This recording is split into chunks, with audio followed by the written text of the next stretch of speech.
السلام عليكم ورحمة الله تعالى وبركاته، ومرحبا بكم في هذا الخبر الجديد. المرجو الضغط على زر المشاركة ليصل إليكم كل جديد والإعجاب إن أعجبكم الفيديو. رفضت الحكومة المغربية اتهامات المعارضة لها بممارسة التغول والتسلط في علاقتها مع البرلمان. وقال الوزير المنتدب المكلف بالعلاقات مع البرلمان والناطق الرسمي باسم الحكومة إن الحكومة لا تمارس تغولا ولا تسلطا على البرلمان، مشددا على وضوح النظام الداخلي الذي ينظم العلاقات بين السلطتين التنفيذية والتشريعية. متبعا نلتقي أسئلة محرجة وعلى الوزير أن يجيب عنها.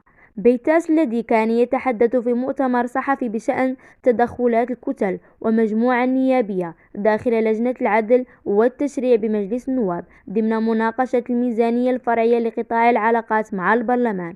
وقال المتحدث أن الوزراء ملزمين بالرد على أسئلة نواب البرلمان، وذلك كيفما كانت طبيعة السؤال ومدى إحراجه، مذكرا بأن القانون لا يسمح بالضغط على ممثلي الأمة أو إجبارهم على طرح أسئلتهم حسب المقاس. ورد الوزير عن اتهام معارضة لرئيس الوزراء بالغياب عن البرلمان بأن حضور رئيس الحكومة إلى البرلمان يحكمه الدستور وتنظمه الأنظمة الداخلية للبرلمان. وفي هذا الشأن أوضح أن الأسئلة الشهرية يجب أن تكتسي طابع السياسة العامة وليس العمومية، مضيفا أن الحكومة تعمل على رفع من التجاوب مع أسئلة كتابية